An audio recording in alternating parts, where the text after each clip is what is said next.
You ask Tiger to solve. This deals with linear equations with one unknown. The final result is j equals -40. Let's solve it step by step.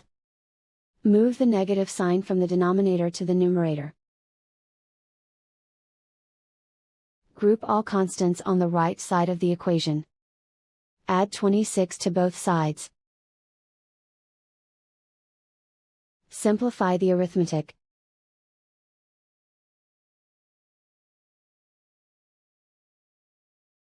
Isolate the j. Multiply both sides by 10. Group like terms. Multiply the coefficients.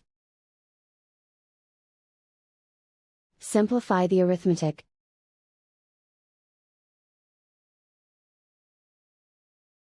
Convert the j into a positive number.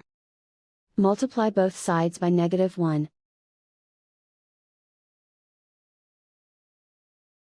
Remove the ones. Simplify the arithmetic. And so the final result is j equals -40.